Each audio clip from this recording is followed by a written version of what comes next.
Brother Boone and the congregation, this is certainly a great privilege for me to be back in San Bernardino again. This place holds many great memories of the days gone by. And to hear that the visit here still have living influence, why, it certainly makes you feel glad that the Lord directed us this way years ago. I was sitting out there in the parking lot just now trying to remember of one of the events that had taken place. There was a Mrs. Isaacson had been my interpreter in Finland on a Finnish campaign, and she came to the car when I was just leaving, and she said, "You're a voice of Finland." And I just wonder if Miss Isaacson lives around here. I didn't know. She wouldn't have to be present tonight, I suppose. Miss May Isaacson. And she's from Finland. Then another outstanding thing that brought to my memories was a little waitress in a restaurant that I eat somewhere near it. They're called the Antlers Hotel. I believe that's right now. And the little lady I was praying with her. She's a nice little lady, but she wasn't a Christian. I'd invited her to the meeting, and she had lost a baby, and I believe that her husband, they were separated, and we was praying that she would make up with her husband, or they would make up together. So I just wonder if that little lady could be present. See that? And then another event taking place was a little baby that was brought from somewhere about a day's drive, and it had died. It was laying in the mother's arms and was brought back to life. Was that person present here? And it comes, I believe, from the state up in this way around, it's above here. And the little mother had drove all night long, and the father, and the little mother sitting there sadly holding her little dead form baby. And I thought such faith, if I was the biggest hypocrite in the world, God would have honored that mother's faith, holding the little baby in the hands like that, praying. He got warm and began moving. Opened his little eyes, I handed it back to the mother. So they was from somewhere. I do not think they were Pentecostal, though. They were just, I believe it was just some church that, from some, I don't know, even there was Christians, and I never asked them. I was just so elated about the little baby being brought to life again. Since then, Brother Boone, much waters went down the river. But we're still serving the same God who remains the same yesterday, today, and forever. Just looking around, seeing Brother Leroy Kopp sitting here. It's the first time I've seen him for a long time. Paul, that's right. Leroy was your father, that's right. He's in Russia tonight, so pray for him. Oh, my. Russia. Well, that's, I know this gallant soldier there, he's there on the business of the King. Right. So I'm certainly happy to be here and to hear this young minister saying he was inspired by the ministry that we had while we were here. Such a great thrill that is. And I'm trusting now that knowing the people are standing and we won't keep too long. Remember those great healing services. And then I understand that there is a brother here in the neighborhood somewhere holding a healing campaign. A brother Leroy Jenkins, I believe that's right. So I'm very thankful and trusting that the Lord is blessing him and giving him a great, great service. And felt really honored tonight to come into a church like this. I always feel better in a church than I do in those auditoriums. There's nothing against the auditorium, but you know, it may be a superstition, or it seems to me like a truth. You see, you go into those auditoriums where there's fights, wrestles, burlesque, everything else going on. Evil spirit seems to hang around them places. Now, that may seem a superstition, but it isn't. So. But when you come into a church, you usually certainly a spiritual congregation. It seems like that you feel more at liberty, like there's something, the presence of God is there. You know, it seems to be different. I don't know what effect the building has, but it's where the people are congregating. Of course, the same people are at the other place, but on those evil grounds. Maybe just me thinking that way. But anyhow, I'm glad to be here tonight. And now, we won't not keep you too long, because it's a standing audience. And we are going tomorrow night at some other place here. I don't even know where it's at. It's near here. Where? Orange Show Auditorium. Orange Show Auditorium for the services tomorrow night. But this is between, I'm speaking on a tour for the businessman, full gospel businessman's group, which I've had the privilege of speaking around the world for them. And so in there, a very dear friend invited us over here, and we're glad to be in the assembly tonight. Now, before we open the Bible, now anybody that's got physical strength can open it in this manner, see. But it takes the Holy Spirit to open the Word for us, open our understanding, and reveal the Scriptures. I believe in the Bible. I believe that it's God's Word. And I believe that the earth, or the peoples of the earth, will be judged someday by this Word. Now that may seem strange. Now there's many different with that idea. I was talking to a very loyal friend of mine not long ago who is Catholic. And he said, God will judge the world by the Catholic Church. If that's so, which Catholic Church? See, if he judges it by the Methodists, then what about the Baptists? See? If he judges it by one, the other one's lost. So there's too much confusion there. But we have to go to it to find our true statement. And the Bible says that God will judge the world by Jesus Christ. Amen. And He is the Word. St. John 1, in the beginning was the Word, and the Word was with God, and the Word was God.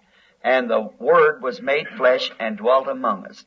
And Hebrews 13:8 says, He's the same yesterday, today, and forever. And I believe that to be the truth. I believe that in God in the beginning, being the infinite God, He's finite, or infinite rather, and we're the finite. His mind is so much greater, and we in our little finite mind cannot understand His great infinite wisdom.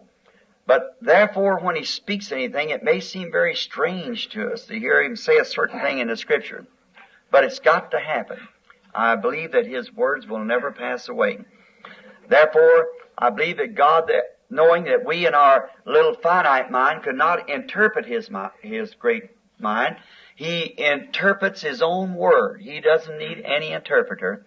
He interprets His own Word by vindicating that Word in its season. I believe that God in the beginning, that Noah was the Word for that day, for his message. Now after that come Moses.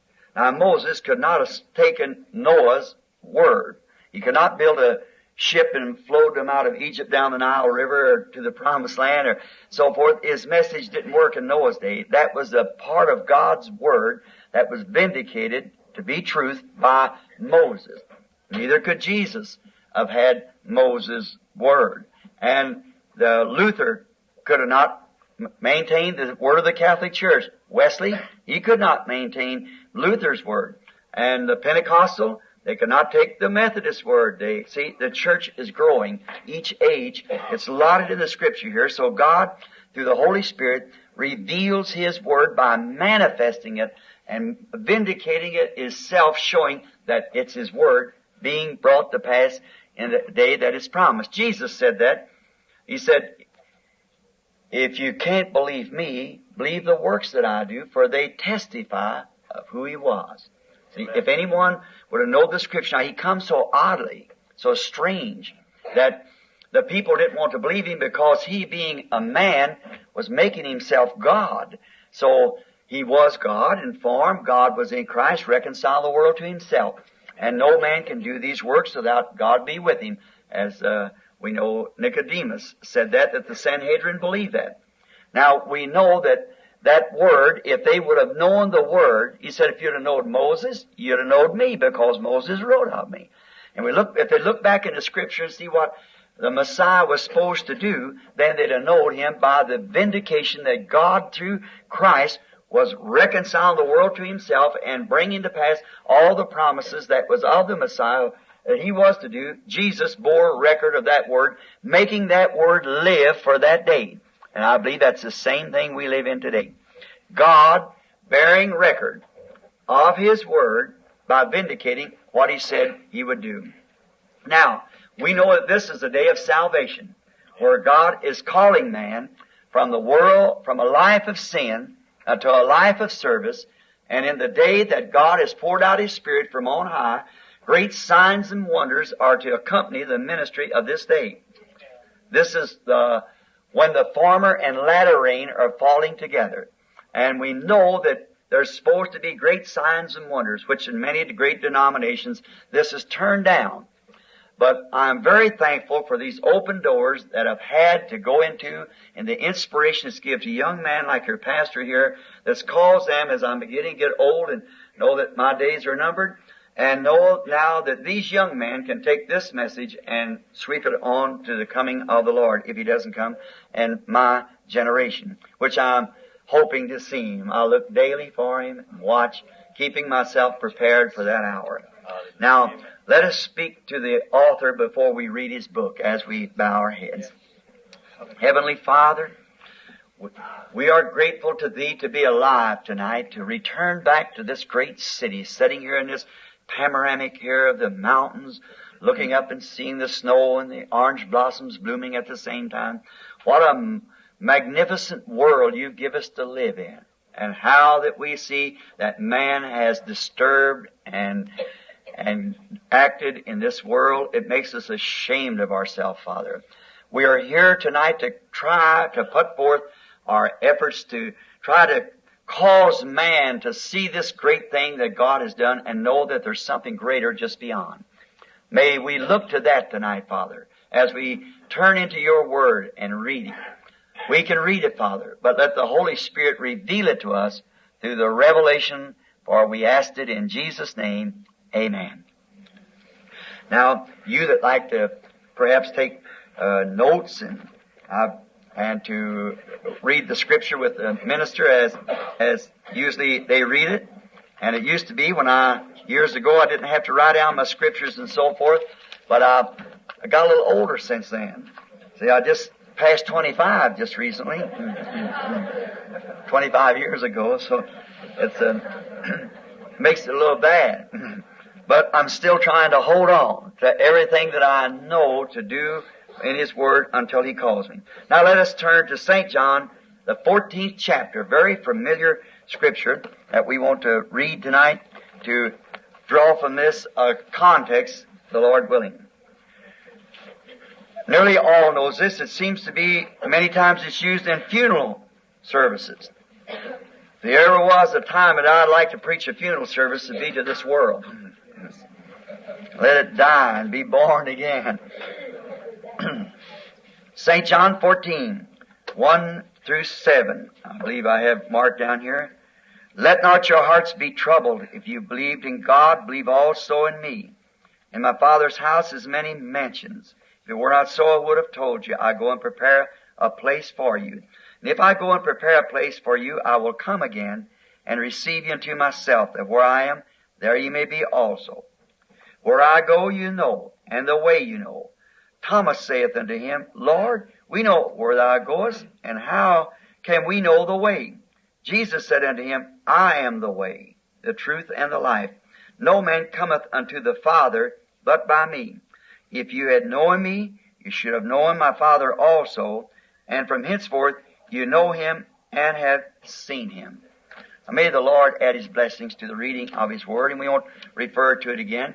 And times as we go on, while we want to just speak a little lesson to the church.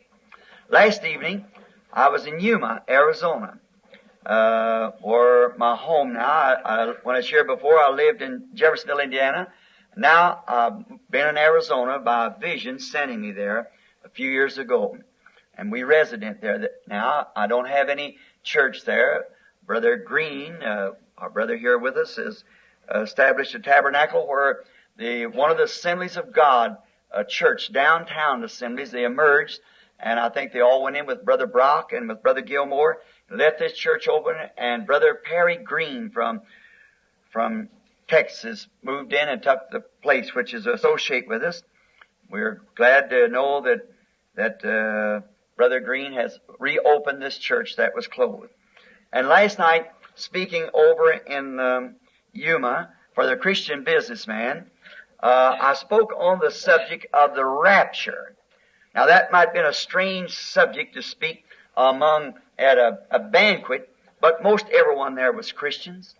And that's the way it is on these campaigns like this, or in a church. I could say now, how many of us Christians? Probably every hand would go up. You're a Christian.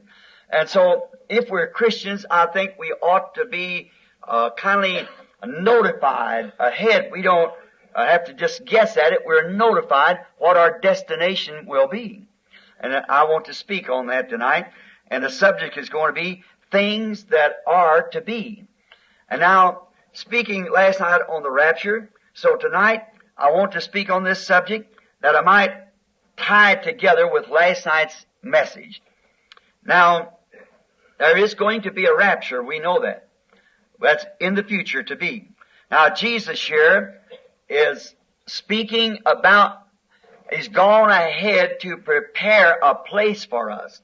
Let not your hearts be troubled. Now, he was talking to Jews, said, now you believed in God, believe also in me.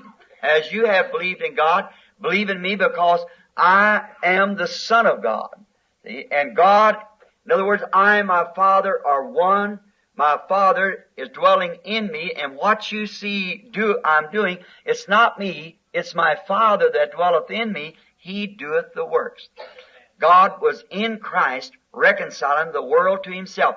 It was easy for those Jews who had been taught through generations to believe that there was a great supernatural God. But to think that that God had come down and was manifesting Himself through the person of His Son, Jesus Christ, God tabernacled in a body of flesh, that was a little too much for him to understand. But He said, now, as you have believed in God, believe also in me, for in my Father's house are many mansions, and I'll go to prepare a place for you. Jesus' life was fixing to end here on earth. He had showed the people and proved to them that He was Jehovah manifested in flesh by the great signs and wonders and the reference of the Bible that He had referred to Himself, and He proved that He was God manifested. Now He said, when you see my life ending, it's ending for a purpose. And I'm going away to prepare a place for you, that where I am, there you may be also. Jesus, therefore, is telling His disciples that this life is not ended in death. Now, saying this was a funeral text, remember, death sits right before us. And we don't know whether there may be some in this building tonight will not go out of here alive in this physical life. That's how uncertain it is. 5 minutes from now, it could be that healthy young people in this building can be a corpse in 5 minutes from now. That is true. And again, it could be in 5 minutes from now with everyone be in glory. We just don't know. That's in the hands of God. Jesus said He didn't know Himself when that time would be, but that was in the hands of the Father only. Now, but He was telling them that after death there is life, because I go and prepare a place that is to receive them. Shows that there He was speaking to them that there was a life after this life is ended. And what a consolation that ought to give to all of us to know that after this life is over, there is a life that we go into. And as you get older, that becomes more of a reality to you. As you begin to see the days of your life drawing close, then you begin to pack up closer, getting ready for that great event. It's a continuing of this same life in another world, another place. Your birth here was pre-planned. I guess you believe that. Every one of you knows that our birth was pre-planned. Did you know that your being here never originated just in a myth or a thought? Everything was all pre-planned by God before the foundation of the world that you'd be here. The infinite God knowed to be infinite. He had to know every flea that ever would be in the earth and how many times it would bat its eyes. That's infinite. See, our little minds cannot fathom what infinite means. The infinite God. He knowed all things. Therefore, there's nothing out of cater. If we know the Word of God, we know where we are living. We know the hour that we're living in. We know what lays ahead. We see what we passed in the book of God is the revelation of Jesus Christ. His works through the ages that was up to the book of Revelation, and then His promises that is to come. So all of His promises are true. God cannot speak any word without it being confirmed. Every word that He says has to come to pass. Before the foundation of the world, some people mix Genesis up there. When He said God repeats Himself, no, just your misunderstanding. See, God at the beginning, He said, let there be, let there be, let there be. The world was just dark and a chaos. Even when He said, let there be light, there might have been hundreds of years before light ever sprung in. But when He spoke it, it has to come to pass. It must be that way. See? And He spoke His word. Them seeds was beneath the water. When He dried off the earth, then the seeds come up. What He says must come to pass. He said through the prophets, I referred to it last evening, like we take Isaiah, he said, a virgin shall conceive. Who would think of a man that was thought of among people to say such a word as that? A virgin shall conceive. But because a prophet is a reflector of God, he is made so that he cannot speak his own words. It has to be God's words that he speaks. He's just like a reflector. And he is God's mouthpiece. And so, therefore, he said, a virgin shall conceive. He probably could not understand it, but God had spoken it through him because He promised that He would do nothing until He revealed it to His servants, the prophets. Then when He said that, it was 800 years before that ever come to pass. But it had to come to pass. Finally, those words of God anchored in the womb of a virgin, and she conceived and brought forth Emmanuel. Unto us a child is born, unto us a son is given. His name shall be called the Counselor, the Mighty God, the Prince of Peace, the Everlasting Father. That had to be that way because God had spoken through the mouth of His prophets. And all the words of God has to be fulfilled. Therefore, we know that Jesus has gone to prepare a place to receive a people unto Himself. Amen. Who those people are, I hope we are part of those people tonight. If it isn't, my friend, God has made a way, a condition that you can be included in that if you want to. Your own free moral agency. You can act the way you wish to. But now notice. Now, in this world that is to come, there is a world to come. Just like your birth here, I said. You was prepared. God knew you would be here. And now, you know, even things that your parents done. People think that isn't visit from generation to generation, but it is. Over in the book of Hebrews, I believe about the 7th chapter, speaking, Paul there, the writers, I believe it was speaking on a great event that taken place with Abraham, that he paid tithes to Melchizedek when he was returning from the slaughter of the king. And now he said that Levi was in the loins of Abraham when he met Melchizedek coming from the slaughter of the kings, and then he reckoned that to Levi paying tithes also when he was in the loins of Abraham, his great-great-grandfather. And he visits the sins of the people upon their children from generation to generation. That won't keep His word. See, you are all pre-planned by God. Nothing happens by chance with God. He knows all about it. It's all pre-planned. Planned for many generations back so that you could be here tonight. Did you know that? Just think that you at one time, I'll repeat this again, you at one time was in your father, in the gene of your father. Now, he didn't know you at that time. Neither did you know him at that time.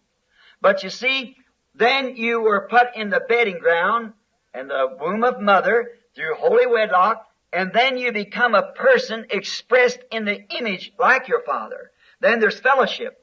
Now, the only way that you can be a son, a daughter of God, because you have to have eternal life, and there's only one form of eternal life, and that's God's life. Only one form of eternal life. That was God. There to be a son of God, you had to be in Him always.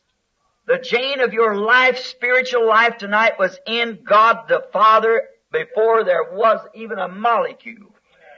See?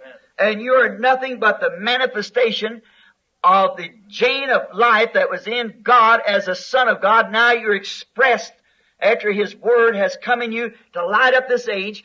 You are the expressing God's life in you because you are a son or a daughter of God.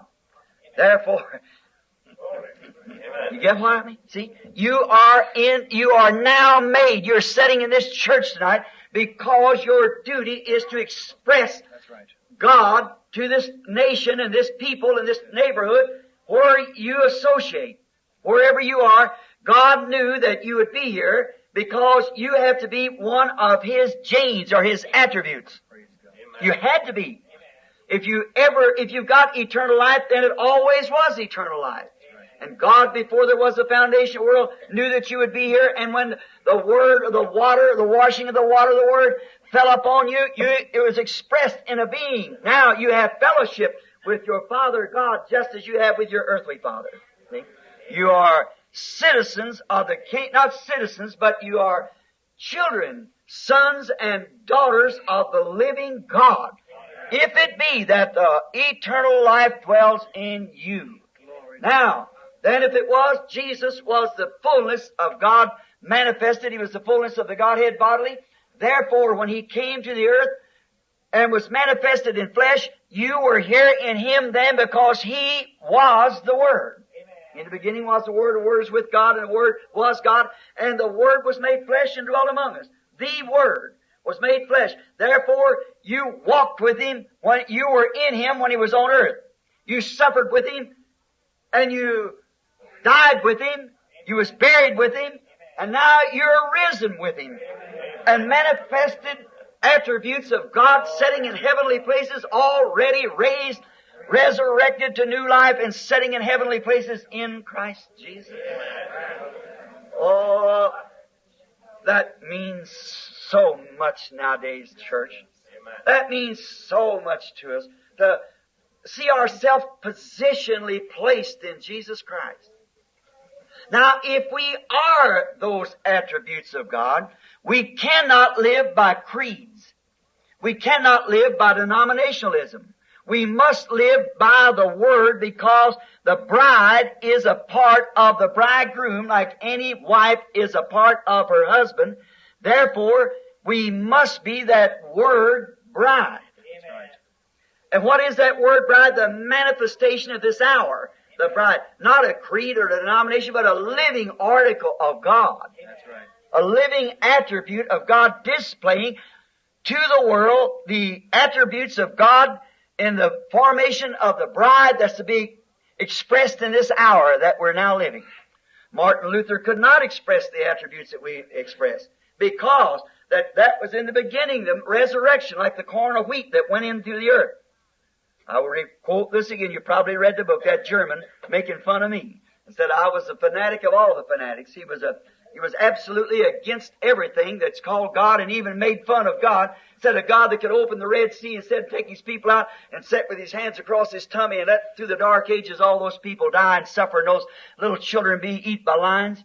You see, the whole program, the whole church is built upon divine revelation. Amen. Jesus said in St. Matthew's, the 16th chapter, flesh and blood has not revealed this to you, but my Father which is in heaven has revealed this to you. What was the revelation of who He was? And upon this rock I'll build my church, and the gates of hell can't prevail against it. The revelation of Jesus Christ in this hour. Not what He was in another hour, what He was now. The Bible expresses it's growing in the bride to the full stature. Therefore, if the corn of wheat of Christ had to fall in the ground, so did the bride have to fall in the ground through the dark ages. Any grain that goes in the ground must die or it can't reproduce itself.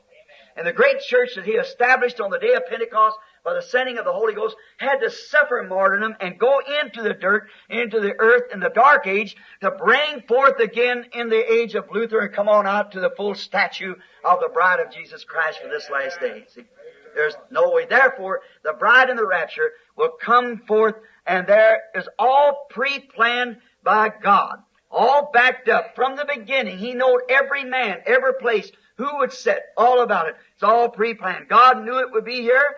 And when He made it that way so that when we get there, He's gone to prepare a place for us, and when we get there, it'll all be prepared just like even this night is prepared. Like this hour is prepared. His great foreknowledge tells Him all these things. By foreknowledge, He's omnipresent because He's omniscient. Omniscient because He's omnipresent. Therefore, by His foreknowledge, now He can't be just like the wind over the earth because He is a being. He just isn't a myth, He's a being. He even dwells in a house. He dwells in a place called heaven. And therefore, by His being omnipresent, being omniscient, knowing all things, then He is omnipresent because He knows all things.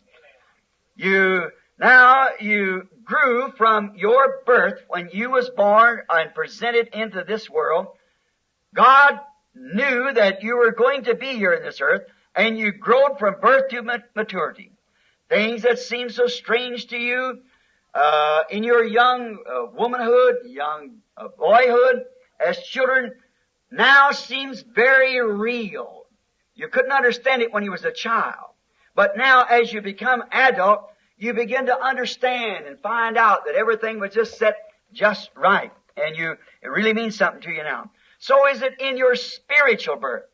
You do things that you don't understand when you're a little baby, come to the altar. You give your life to Christ. You do such strange things. You wonder why you did it. But after a while, when you mature as matured Christians, then you understand it. See, there's something fixed up. You see why you had to do it. Your spiritual birth, or your natural birth types your spiritual. How it fitted to you in this life as you grew, everything fitted right in because you were made for that. Was it a strange thing the night that you staggered into the mission, the tent meeting, or the little church somewhere on the corner, and the preacher preached on a certain subject, and you just fell right at the altar? See? God knew that before the foundation of the world. See? It seems strange to you why you did it then, but now you understand. You knew what happened. It's so fitting to you in this life, and will be also in the life that is to come. This world and this life seems to advance as you mature. Everything seems to go right with you. I don't believe in that a person just happened to be here by chance. I just think when you come to the world, everything had to be prepared for you, or pre-prepared rather, for you. I don't hardly understand how that we could think that a God that could prepare all these good things for us we could not put trust in Him, that if He brought us in this chaos that we're in now and prepared the good things of life for us here, how much more can we trust Him to prepare the things that is to come? Amen. See? The eternal things. It seems, I say, very strange. And I do not think that heaven is a place that my mother used to tell me about. I believe that the church has grown from that.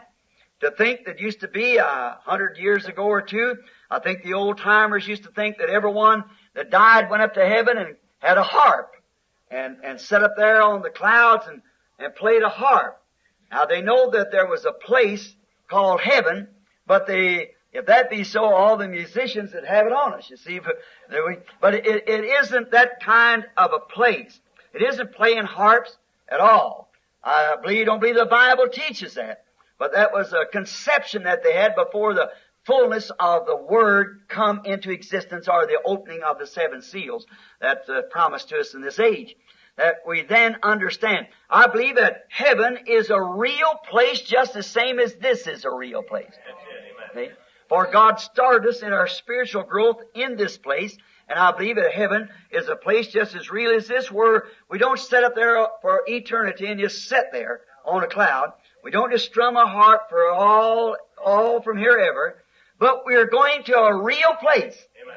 Where we're going to do things, where we're going to live, we're going to work, we're going to enjoy, we're going to live, we're going to life, to a real eternal life. We're going to a heaven, a paradise, just like Adam and Eve worked and lived and eat and enjoyed in the Garden of Eden before sin came in. We're on our road right back there again. Right back. The first Adam through sin, taking us out. The second Adam through righteousness, bring us back in again.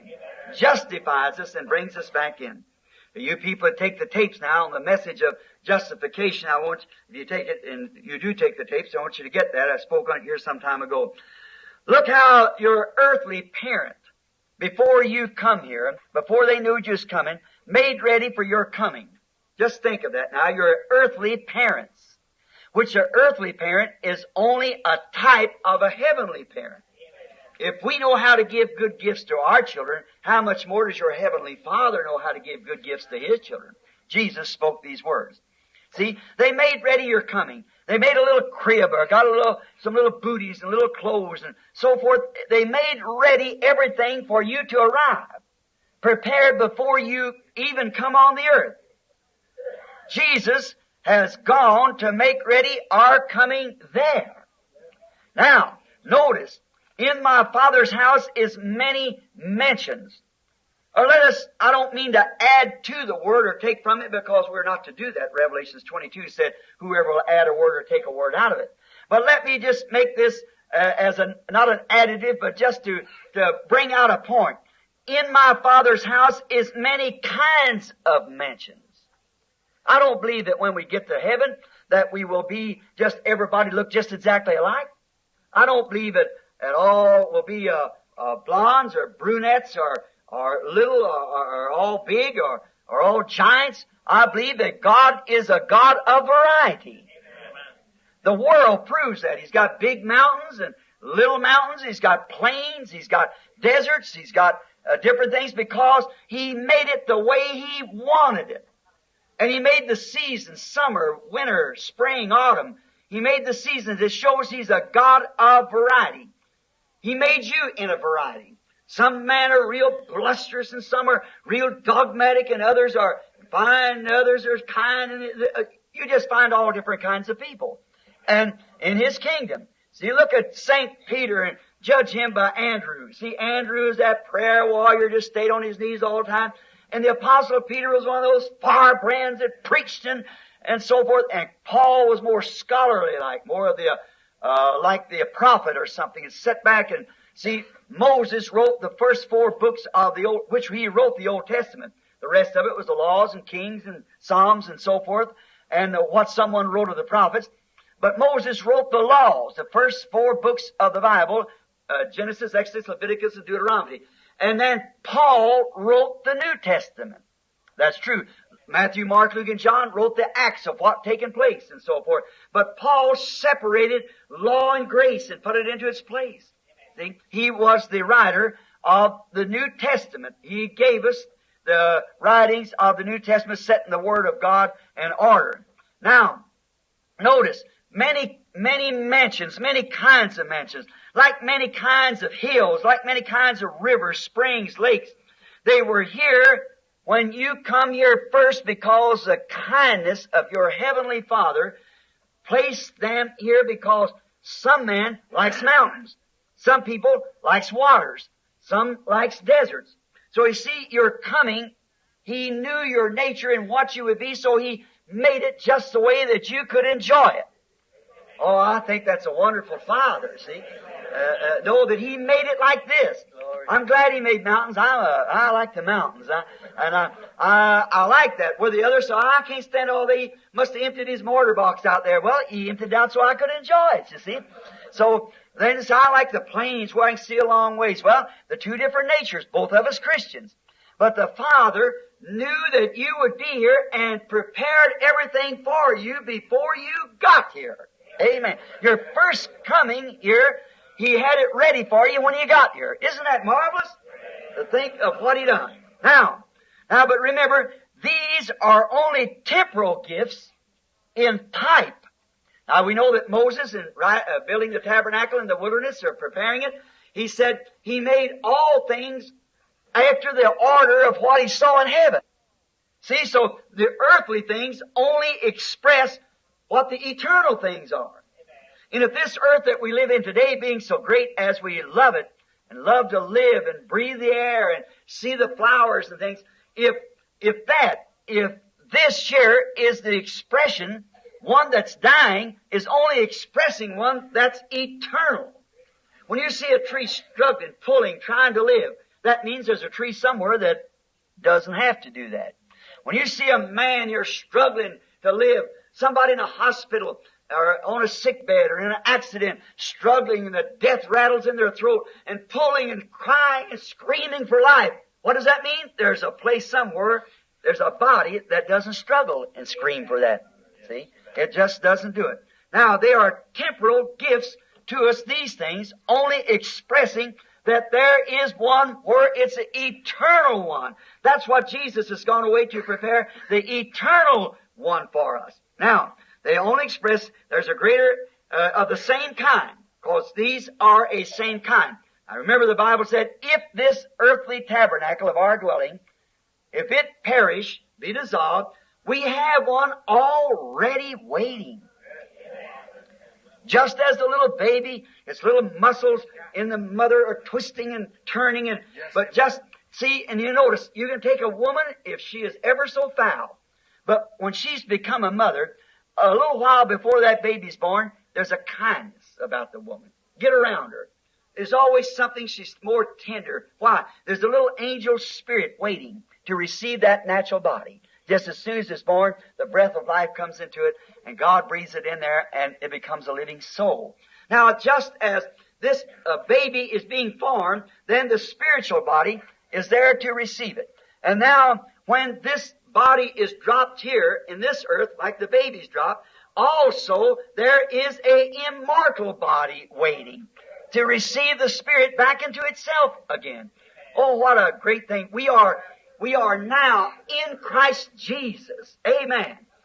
Babes in Christ, children of God, waiting for the full deliverance at the coming of our Lord Jesus to receive us up unto Himself, when the body, this mortal, will take on immortality. Likeness, all the things that He did expresses the things that are to come. Just as the body gives you here, just as this body He gave you to live in, only expresses that there is one that is greater yet to come. See, if we bear or have borne the image of the earthly, we also shall bear the image of the heavenly, which holds no evils in this one that is to come. Now, this one does hold evil, sickness, death, sorrow. I've just expressed here not long ago, preaching on the transformation of the Word of God, of how that this body, it's got the evil in it, and all this modern civilization that we live in is of the devil. You don't believe that? The Bible says it is. This world, every government, we don't want to believe that, but the Bible plainly states it, that every government, every kingdom of the earth is owned by the devil and ruled by the devil. Jesus was taken by Satan up and showed him all the kingdoms of the world that was, would be, what more, and Satan claimed them his, and Jesus never argued with him, because He is the God of this world. See? And He said, I'll give them to you if you'll fall down and worship Me. See, He was trying to give them over to Jesus without sacrifice. See, it was a bargain that was going to make Him, but the world had sinned, so the penalty of sin was death, and He had to die. That's why God was manifested in flesh, so He could take death on Him to pay the penalty. There's nothing to come back. It's not earmarked. It's absolutely freely paid.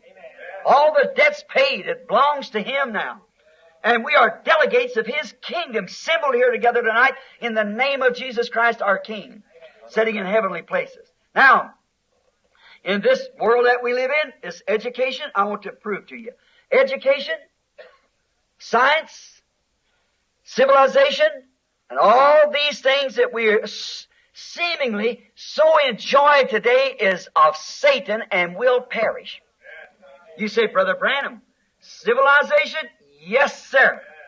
This civilization come by Satan. Genesis 4 proves it. Cain's son. See?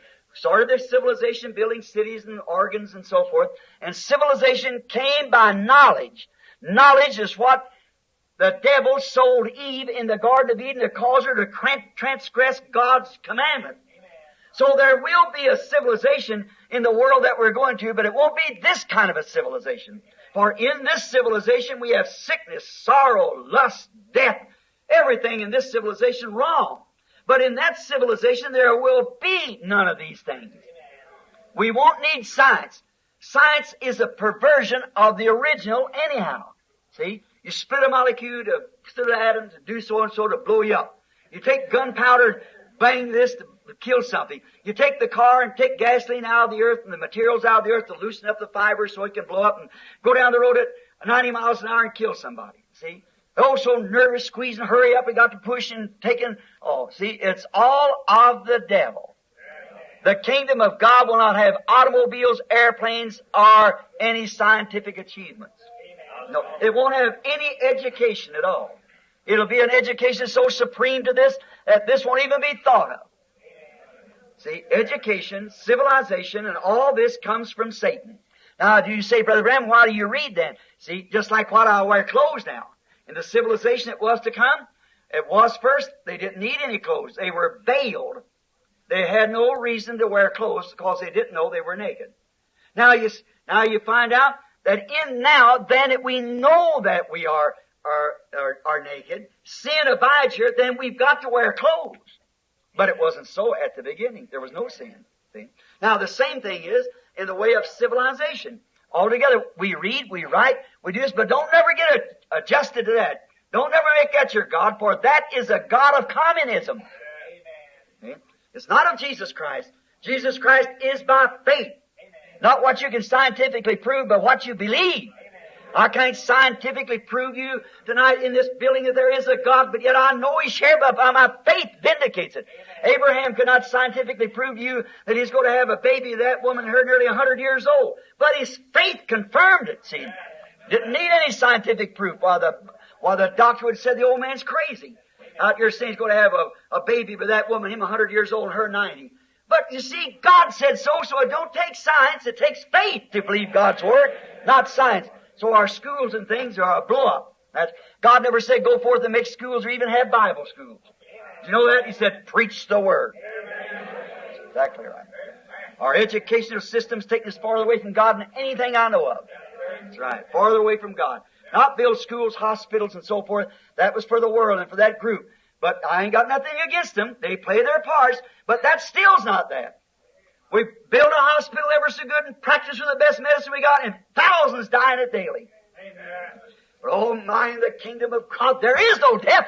There is no sorrow. Amen. There's no need of these things of the world. But we pass from this thing into the realities of God, where we struggle so hard to try to find through science, and more scientific we get, more death we bring on ourselves. We're fighting a losing battle there. So turn loose of it, and by faith believe Jesus Christ, the Son of God, and accept Him. He is one. What's science preparing for you? For death. That's right. Sputniks and everything going up, and all these things to scatter death and everything across the earth. Don't look to that. Turn your head higher than that towards heaven. Look where Jesus sits on the right hand of God tonight, ever living to make intercessions on our confession of what we believe His Word to be the truth. Now, we find this life holds all kinds of evils. So therefore the life that is to come won't have it. This one has lust and sickness, death, because what is it? It's not the house that He's gone to prepare. This is a pest house. How many knows what a pest house is? Sure. Well, that's what you're living in. A pest house is where they put all the diseased people. Well, that's just what sin done to us, put us in an earthly pest house. Where they wouldn't let anyone else come in the pest house because there's all kinds of germs flying around in there, and the people will take these germs and be sick themselves. And sin brought us into the devil's pest house. Oh, but the other one is called my Father's house. I'll go and prepare a place for you. Take you out of this pest house and deliver you into my Father's house. Amen. There you are. Take you out of this old earthly pest house. He's gone to prepare a place, a perfect place, where no evil exists, no sickness exists, no old age exists, no death exists. It's a perfect place, calling you to that perfection. And you have to be perfect to get there. The Bible said so. Jesus said, be ye therefore perfect, even as your Father in heaven is perfect. And it's a perfect kingdom, so it must be a perfect people come, because you have to stand and be married to a perfect Son of God, and you must be a perfect bride. Amen. So how can you do it through anything else but the perfect Word of God, which is the waters of separation that washes us from our sins? Amen. That's right. The blood of Jesus Christ. Think of it. The dripping, bloody Word. Amen. The blood, the Word of God, bleeding blood to wash the bride in. Amen. Yes, sir. She stands perfect, virgin, unadulterated. She never sinned in the first place. Amen. She was trapped into it. There's the Father's house that He's gone to prepare. This one come by sex and from the fall, and must fall with the fall. No matter how much you patch the old thing up, she's going to fall anyhow. She's done because she's doomed, because God said so. She's finished. God is going to destroy it. He said so. There will be a renovation of the whole thing. You believe that? In the beginning, when the world had its birth, when God pulled back the water first off the earth, like He did the water from the mother's womb, there was a world born. Yes, and peoples began to live on it when God put them on there. And then they began to sin, and it was baptized by immersing in the days of Noah. Then it was sanctified by the blood of the Creator dropping upon it. And now that's the way you come, through justification, to believe God.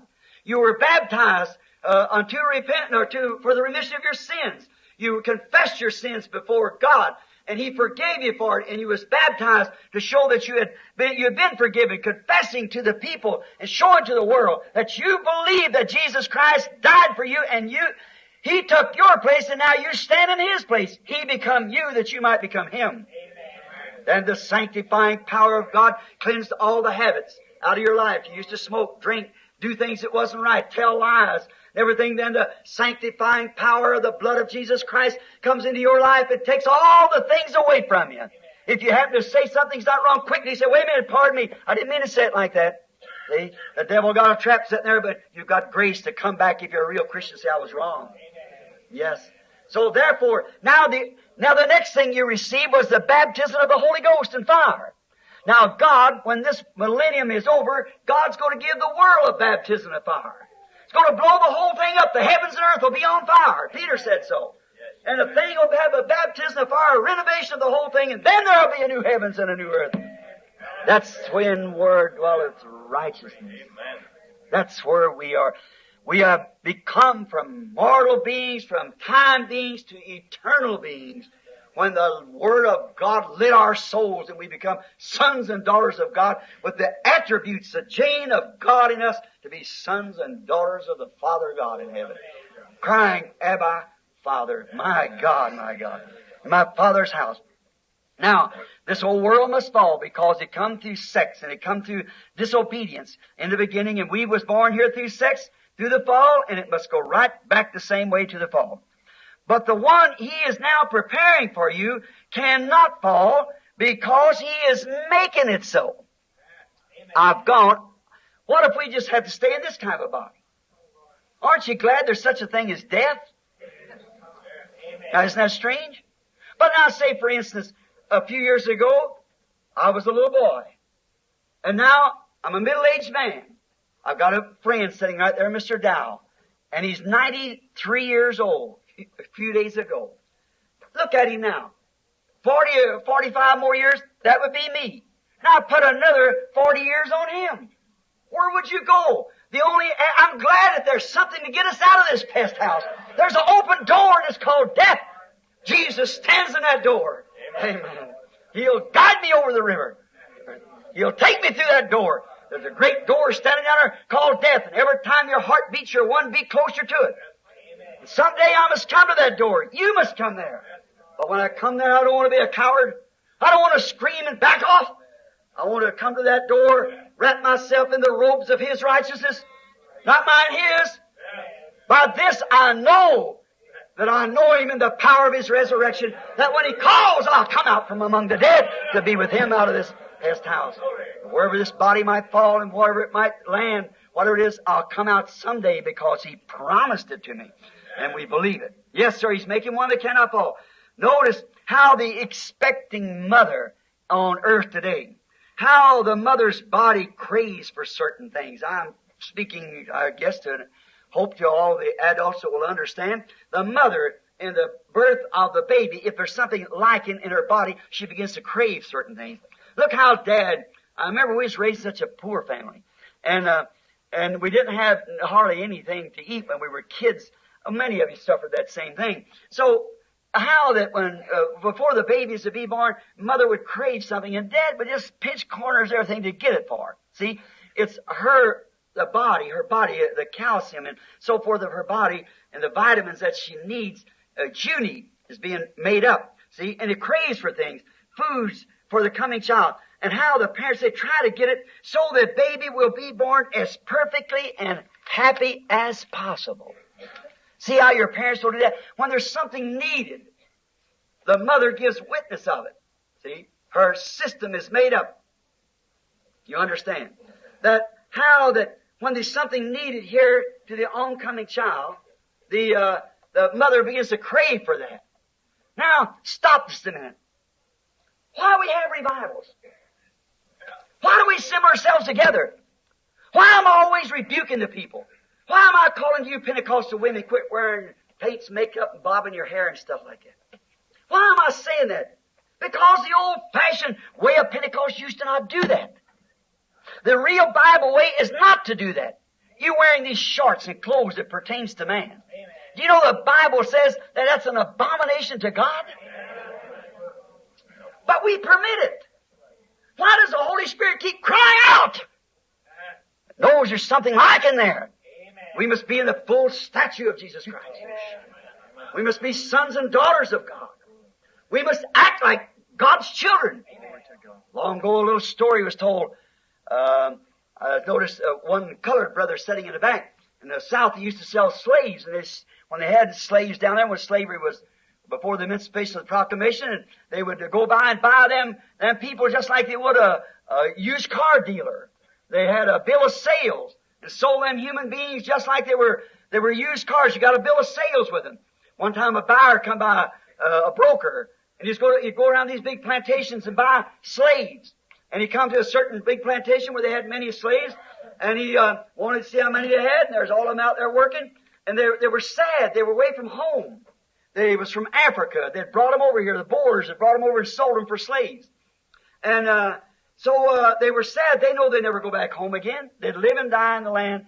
And many times they'd carry whips and whip them. They were property of the owner. And he did with it what he wanted to. And he just, if he killed it, he killed it. And if he, whatever it was, he just did it. That's slavery, like Israel was. And many of the nations have been brought into slavery. And they'd have to take them poor slaves and just slurp. They were crying, all the time and sad. But they noticed one of them slaves, young fella, he had his chest stuck out, his head up like that. They never had to whip him.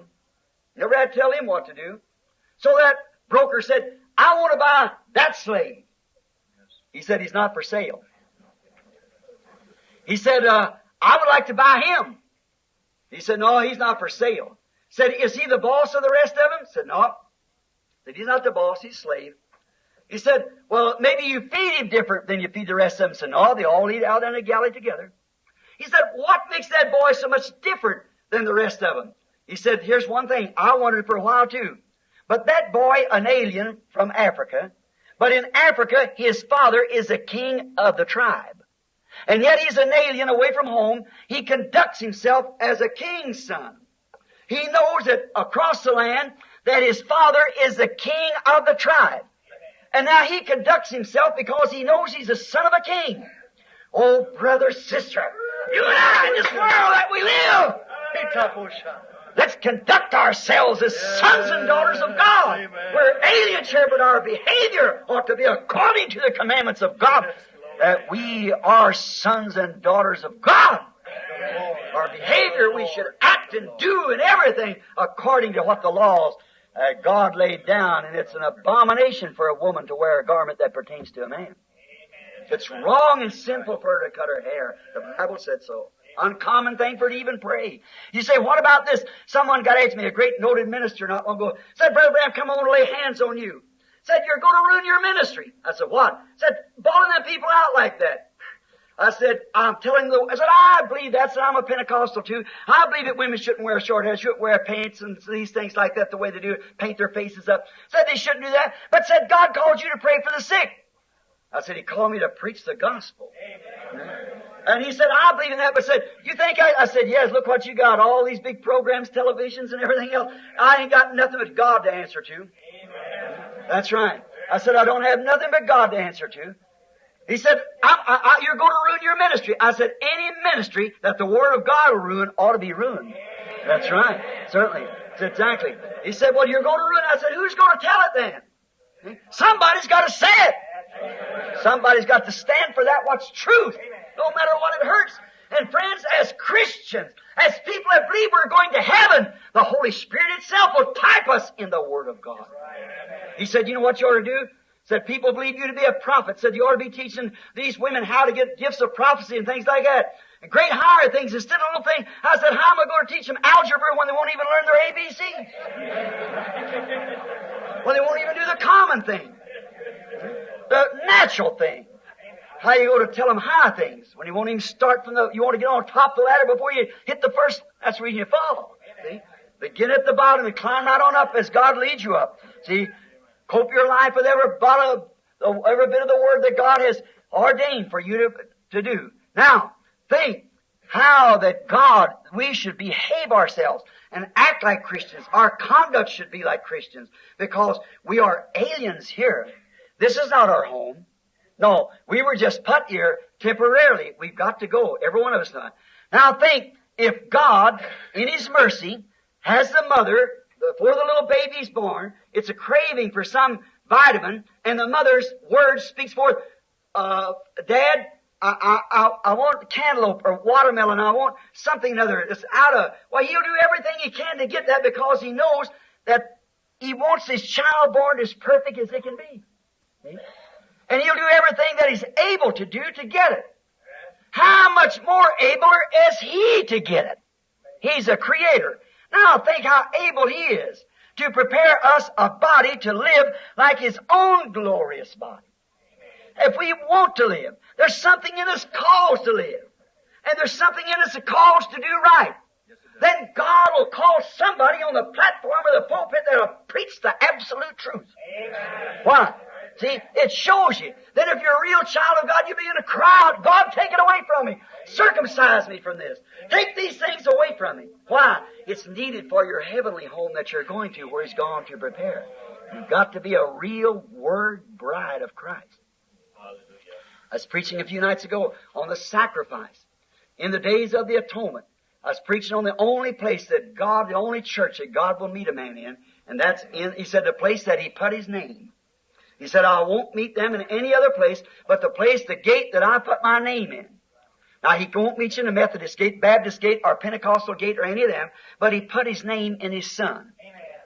He said, I came in my Father's name. Any child comes in his father's name. I come in the name of a Branham because my father was a Branham. And you come in your name because that was your father's name. And Jesus, the Son, came in the Father's name. And He said He put His name in this gate that I put my name in. That was the sacrifice. And in Jesus Christ is the only place that you'll ever find fellowship and worship to God. Amen. You say, well, I belong to the church. I don't make one thing different. You've got to be in Christ. Amen.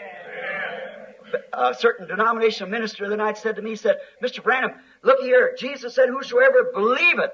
The Bible said, whosoever believeth that Jesus Christ is the Son of God, is born of the Spirit of God. And I said, don't the Bible also say that no man can call Jesus the Christ only by the Holy Ghost? Amen. See? You can't make the Bible lie. It's got to hook right in. So you have to become absolutely born again of the Holy Spirit in you that witness out yourself, you know that He is the Son of God. And then if you are a child of God in the Word of God, how can you deny the Word? How can the Holy Spirit make you believe a creed that you have to do something like this when the Bible said something else? Amen. When you have to join a church and do this or do that when the Bible plainly tells you what to do. See? And then when you see that, and you jump right into it and you're right with it. And you just keep moving right on up and it just grows like a germ coming into the womb of a woman with the egg. And then when that little egg begins to develop and begins to spread forth germs, they don't put one human germ, the dog germ, and the cow germ.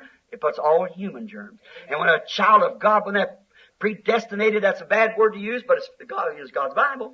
The foreknowledge of God could predestinate, make everything work to His honor. When that predestinated seed that you was to be, and God calls you, and that little eagle of a seed in there heard the word of God, it will build on top one word, on top of the other, and on top of the other, and on top of the other, and it'll not mix with any cream. Amen. Notice, in these gates, every day they should eat new kosher, and there would be no leaven found among them through the 7 days. Is that right? The 7 church ages then.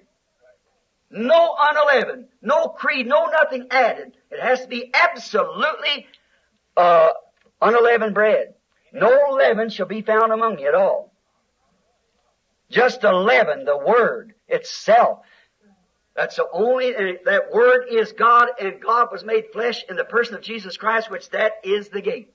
There's the gate I meet you in to worship when you follow the commandments of God. Therefore, if you've tonight just come and said, I offer Jesus Christ my life, and you've never received the Holy Ghost, come into it. You must do it. You must grow into it. Ask God to pile word on top of word like that until you become the full statue of a son of God or a daughter of God. Taking the things of the world. 1 John says, if you love the world or the things of the world, it's because the love of God's not even in you. You've been deceived. You got the love of the world there, and it's deceived you. The devil has by piling things onto there and showing, see, you cannot take one word of God out of the Bible. Amen. What caused the first sin? Not by just a big pine blank lie, but because Eve misconstrued. The devil did to her one word. Amen. One word broke the chain. And we refused to take one word. That was the beginning of the Bible. Jesus came in the center of the Bible. He said, man shall not live by bread alone, but by every word that proceedeth out of the mouth of God. That's the entire Word of God. You believe that's a revelation of Him? The entire Word of God. Then in Revelations 22, Jesus came to John on the Isle of Patmos, and Jesus, Jesus, has sent my angel to testify of these things. See? Whosoever shall take one word out of this, or add one word to it, I'll take his part from the book of life. Not to say, well, I believe Jesus Christ, Son of God. That's all right. Then add the rest of it to it. You say, I've been justified. I give my hand to the minister. I believe in Jesus Christ. Then you've got to be born again. You must be filled with the Holy Ghost. Just keep adding on. As you keep on going, you're growing into the stature of a son and daughter of God. My God able to prepare us and to give to us that crave in our life that we want to see something. How many in here wants more of God? That's why it goes to show there's more for you. Right. See? You're craving it. Your little birth pains are coming on. See? You need more. So that we can be happy and free and perfect. We got to be. Like the little germ of life being in the bosom of God, just like the germ of life is in the bosom of the mother. God's growing and gone to prepare the place for us. The eternal place with Himself, not a place where there's a pest house, a dying, sin, adultery, and filth of the world here. If your mind's on that, it shows it never has come in contact with God. Okay? You're worked up. You got a mental illusion. You're just joining church and say, well, I belong to this, my mother belonged to that. That might have been all right in your mother's day, but we're living in another day. Wesley's message would have never, he just couldn't take Luther. Luther believed in justification, but Wesley had sanctification. The Pentecostals come along, they couldn't take just justification, sanctification. It was time for the restoration of the gifts. Amen. Now we're going from that. Amen. See? The 3 stages of the vine coming up. The first, it's a little blade, Luther, come up from the Reformation. All right, that was the stalk. Watch nature. God and nature works in continuity because God is in nature. The next come the tassel, the pollen, the Methodist age. Then come the Pentecostal. Oh my, just so perfect. See? Just like that grain of wheat looks like it's perfect grain of wheat. Open it up, there's no wheat there at all. It's a ship, a carrier of it. But that life is working on through. See? Then back there in the Luther age, except Luther, that life come through, but it went and denominated out. The first thing you know, it just become a denomination. Whose end is to be burned. The stalk dries up. It's just a carrier. Some of them still try to stay in that old carrier stalk, knowing nothing about God, dead. They say, well, look, we're a leaf. We was a Luther. That's right, but look where it's at now. See? We were a Methodist. And even we were a Pentecostal. But look at Pentecost, how cold and foreign it's getting. How everybody walking away. See, what is it? It was a carrier of the real seed. See, all these others are carried, but went denomination. If you say, I'm Pentecost, that don't mean no more to God. If you said you're a Roman Catholic or a Jew or whatever you might be. You've got to be born. That life that comes through that carrier there. Don't stay in the stalk. Don't stay in the seed. Go right on out to the perfect part. Now, remember, and every reformation we've had on all those Lutherans and so forth, in 3 years they organized. That's right. Every revival brought an organization in 3 years. Think how long it's been going on. 20-something years and no organization. Why? It's the seed coming forming under the husk like this. Laying out, now it's got to lay in the presence of the sun to ripen into the glorious grain like the one that went into the first. The real church that went down first is coming right back up through the stalk to come out another church. When the combine comes to pick it up, the life that went down in Luther, the life that went out in the Methodist, the life that went out in the Pentecostal will come into the grain. It'll all go right into the grain and go out, forming the perfect body of Jesus Christ. Just like the sun comes up from more. You can't look at no nature unless it testifies of God. You don't need even the Bible to know there's a God. The little son born, a little weak baby. About 7 o'clock, starts off to school. 10 or 11 o'clock, it's out. 12 o'clock, it's in his strength. 3 o'clock in the afternoon, it's getting old. 5 or 6 o'clock in the afternoon, she's getting stoop shouldered. It dies. Is that the end of it? No. It resurrects again the next morning. Life, death, burial, resurrection. Look at the leaves come on the trees. It comes up a good fine leaf, brings out shade, puts out its fruit. First thing you know, autumn comes, strikes at death. Runs right down into the root, into the ground again. Is that the end of it? Next spring she comes right back again to testify. Oh, that's perpetual life. But brother, sister, we got eternal life. Amen. We got eternal life through this great one who came and's gone, is able to prepare us a body. And these growing pains we feel, like you women feel condemned with what you do. You man that hangs on to seminary doctrines and so forth. You all want to say, I recite this creed, I do this. But there's something right down here when you see the eyes of the blind open, the deaf understand. Blind, all these things is promised. See the word preached in its power. See a prostitute off the street made a lady. See a drunkard come out there and be a real saint of God. See, there's something life in there. And you begin to feel, well, maybe I oughtn't to do that. But see what it is? It's something your body honors and needing. Come on.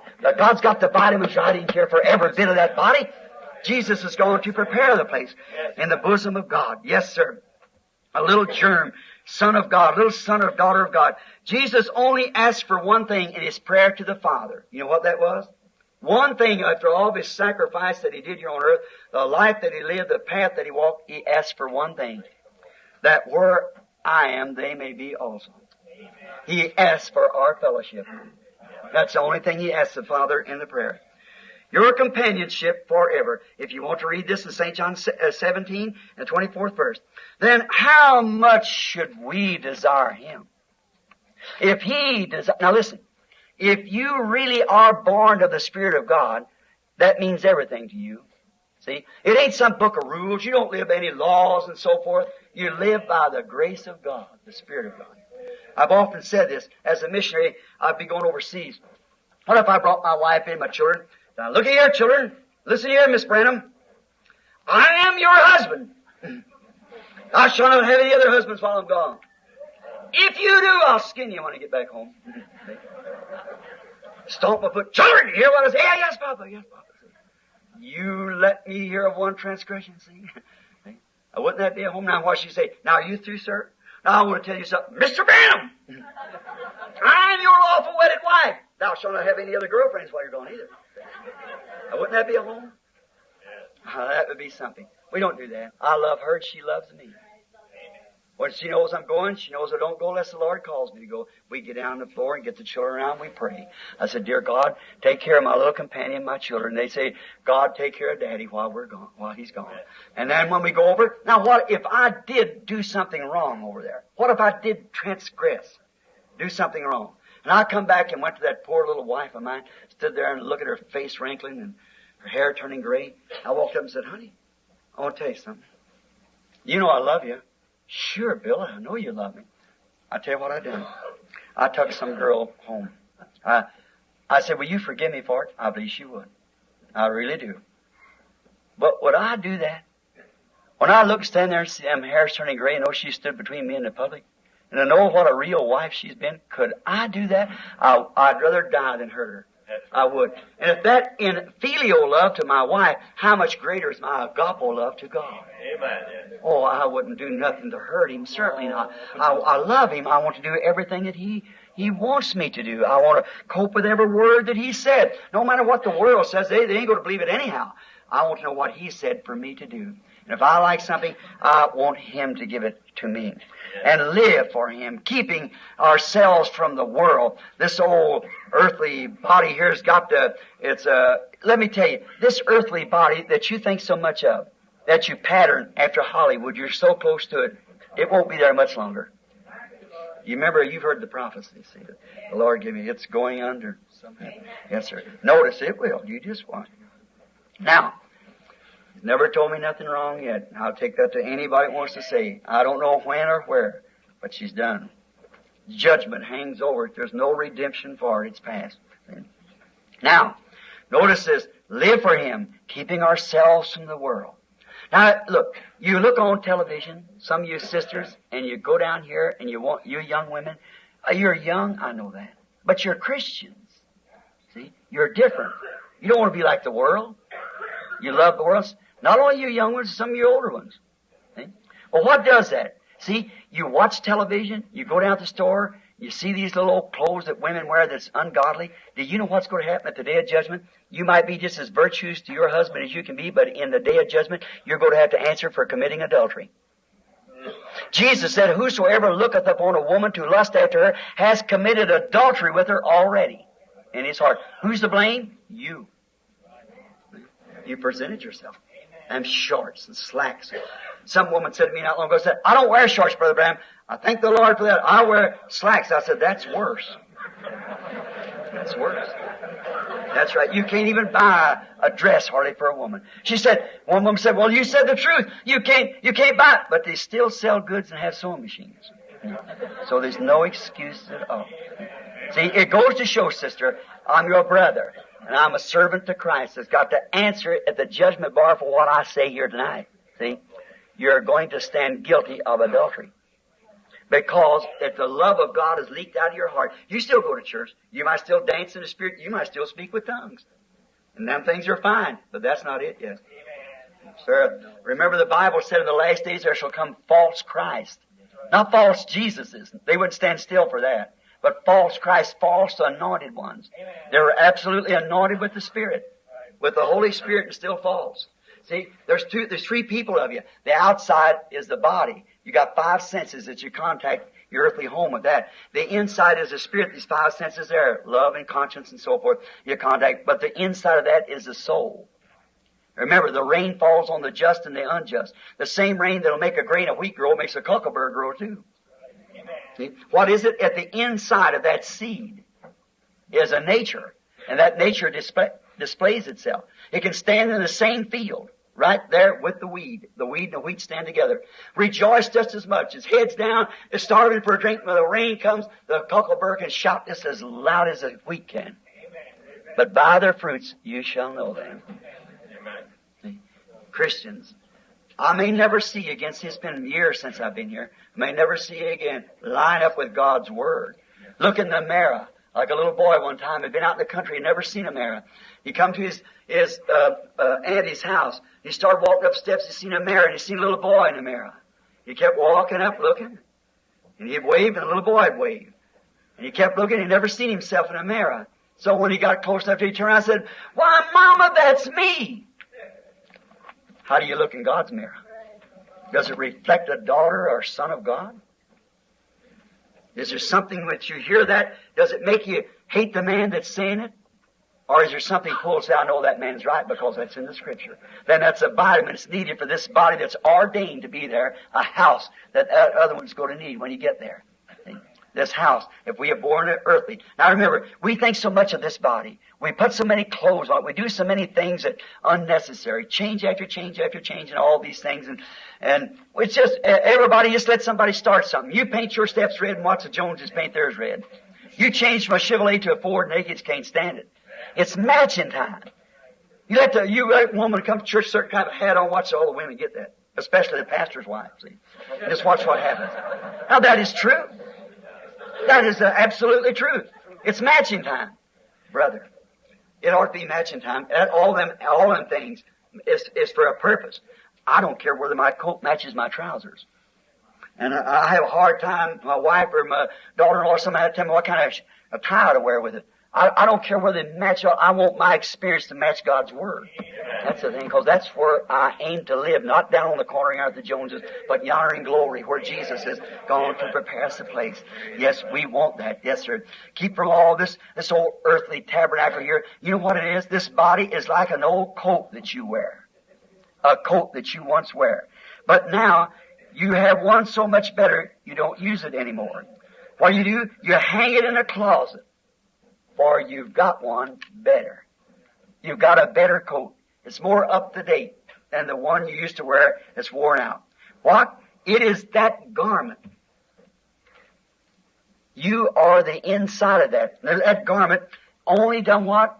It bore your image. See? But you don't need it anymore now. You've hung it up. It's a rag. And that's the way this old body is. It's bore the image of the heavenly, yet it is not you. You are on the inside of that body. You, the Spirit of God, is on the inside of that body. That's what makes the outside come into subjections, because the inside is pulling it. See? Bringing it in line with the Word of God. Your inside, you yourself, your being. This body's just an old coat. And someday, what will you do with it? For you was only in the garment for a while. That is like the earthly garment, this body. Your real body, your real self, is on the inside of this old coat that you call William Branham or Susie Jones or whoever it is. See? Someday it will hang in the earth's hall of memory of you. You'll put it out there in the grave, and somebody will put a tombstone up. Here lies Reverend so-and-so or John so-and-so or so-and-so. It'll lie there as a memorial of you. The people just seeing you in this, and what you was, your real you, was on the inside of that. But the old coat itself just bore in the image of the heavenly. Oh, people, have you made reservations to change coats? Have you made reservations for heaven? Remember, you must have reservations. You can't get in without them. I'm talking to you in modern language now, that you know, if you go to the hotel and say, well, did you have reservations? Oh, well, I'm sorry, everything is filled up. You're out in the cold because you failed to make reservations.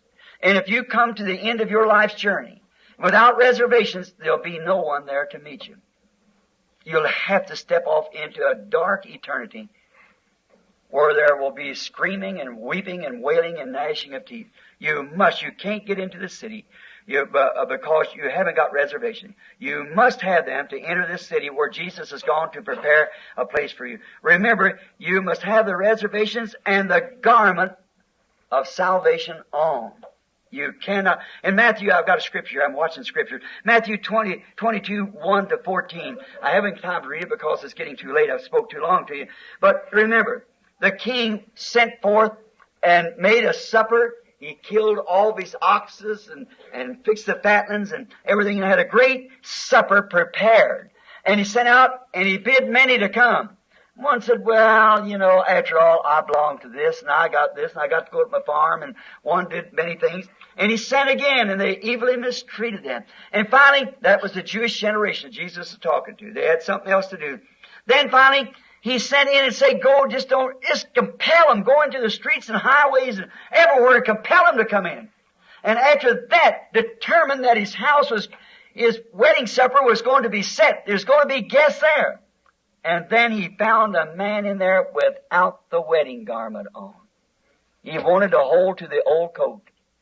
And look what he said.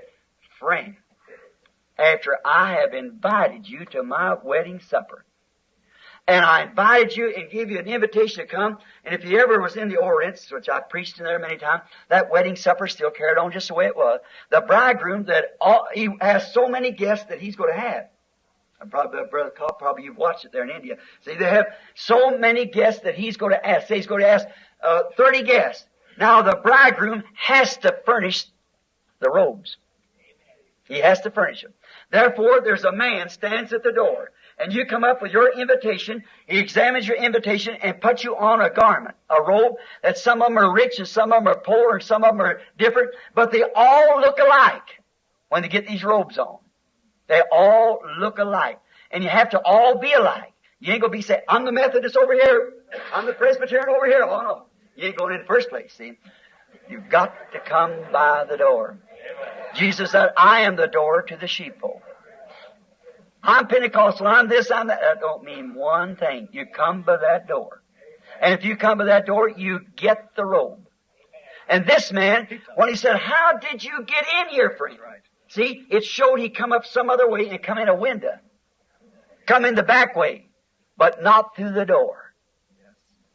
Not through the door. The way that Jesus came, through self-sacrifice, giving your all to God and walking to Calvary and be crucified with Him and rise again to wear His garment of sacrifice and death to the things of the world. If you love the world or the things of the world, the love of God not even in you. If you still have the love of the world, want to act like the world and do like the world, you're in the church, but a cucumber in a patch with the wheat. Shout with the rest of them. Rejoice with the rest of them. All the spiritual blessings is right upon you. You say, well, I prophesy. So did Caiaphas. So did Balaam. That has nothing. I got the baptism of the Holy Spirit. That still has nothing to do with it. That's just only a temporal gift for you. The real gift is your soul down in there. See? That was born of God. And that controls the whole thing to the Word of God and the will of God. And there you grow up, see. Then you are a son and daughter of God. You're a child of God. And these things, as you come up, like the mother now, you're in the bowels of the earth, trying to come forth. You're a son of God, coming forth. And you see the Word says, I should do this. I should be born again. Well, I belong to church. That don't mean one thing, see. I'm Methodist. My mother, that's good for your mother. Well, I'm Pentecostal. If you don't line with that Word, there's something wrong, see. Then you see, your real father ain't God. See? Because that real starting your soul, before there even was a spirit, it was your soul. That soul didn't come from God. Then it wasn't a germ of God to begin. You're deceived. You're in a patch of weeds and bearing the world's record of the weeds, coming forth, acting like the world, loving the world, is because the love of God's not in you. And there'll be false anointed ones in the last days. Not false Jesus. They wouldn't stand for that. But false anointed. They are anointed, yes sir, but they're antichrist. They are anointed with the Spirit to do the signs and wonders that Christ did, but won't line up with His Word. See? Many will come to me that day and say, Lord, have not I prophesied, cast out devils in your name? He said, depart from me, you that work iniquity. I never even knew you. I was Pentecostal, Lord. Glory to God, I shouted, I spoke with tongues, and I laid hands on the sick and healed them, cast out devils. Depart from me, you that work iniquity. I never knew you. See what I mean? Oh, little children, do you feel the need of that vitamin tonight? That's something. There's a body waiting under. There's a body waiting to be received. People, don't be deceived. Don't be deceived. The devil is a deceiver. Even the wedding garments, you must wear it. It must be. Now, we're at the evening time. The earthly body is now ready to be dissolved, and we're preparing to enter into the heavenly. And we now feel the strange call of God to go to this great Eden. And before we can be born here, our little bodies cried for something that it had to be provided, or we'd be an afflicted child here if we wasn't. God has no afflictions up there. They're everyone perfectly lined up, the bride, just exactly like the groom was. The Word manifested in its season. God grant tonight, children, each and every one of you, there is a heaven to go to. There's a hell to stay away from. Now, many of you know that the Lord has given me visions, thousands of those. The greatest thing, I used to fear death. About 3 years ago, you see the Christian businessman past the curtain of time. I realized I might not live through this night. I may never see you again in my life. Here, but this is true. I don't know what I'd call this a vision or what it was. One morning, recently, I just woke up. I come in from meetings, and my wife was laying there asleep. I said, honey, are you awake? She was still sleeping. I know we had to get up to get the children off to school. And I put my hands back up like this, and I said, well, say, Bill Branham, do you know you're past 50? If you go do something for the Lord, you better hurry up, because you ain't got too much more time. And I thought, I hope that I can live to see the coming of the Lord Jesus. I always had it in my mind that when we died, I'd see, like brother here, I'd say, oh, yeah, you preached in my church one night down on earth, Brother Branham. But he's a spirit. I couldn't shake his hand because his hand's out there in the grave rotted away. See? Mine too. I used to kind of think that. But that morning, when I felt something come over me, and I thought, usually like a vision comes, and I looked and I thought, what is this? And I looked at great green hills, and young women was coming from everywhere by the tens of thousands and hundreds of thousands.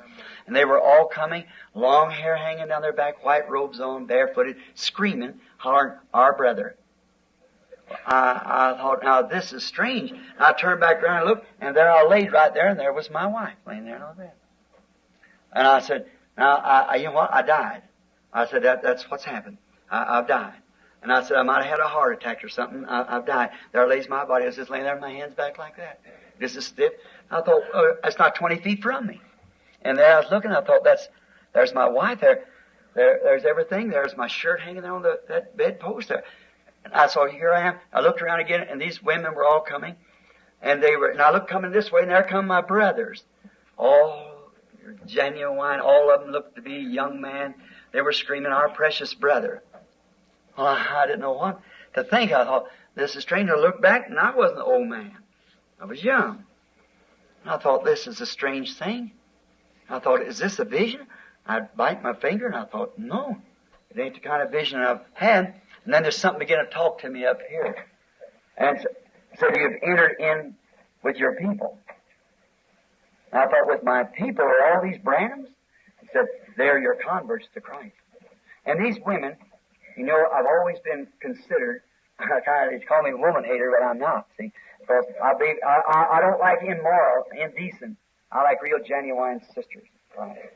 It's that way, all right. I had some scars when I was a kid. I know things that happened that's kind of turned me that way. But it was all God making, molding me for this hour. And now I think a real, genuine sister, there's nothing any nicer. If God could give a man anything better to salvation, He'd give him a wife. See? And so then, if He could give him things better, He would have done it. And then to see some of them turn and don't even act like a wife. Unloyal to their marriage vows, and their husband's the same. You remember, you're bound as long as you live to one another. What God joins on earth, join in heaven also, see. And so then I seen that, and these women run up and was throwing their arms around me and hugging me and calling me brother. Now, they were women, but there can never be sin in that place. See? They were women, but see, what made us now, a woman with a gland, a female gland, and a man with a male gland, is for raising children. There it won't be, they'll all be one gland. But they'll still be in the form of the earthly image that they bore here, will be there, but they'll never can be sin. You're all the same. There'll be no more children raised there. See? That's right. It'll all be that way.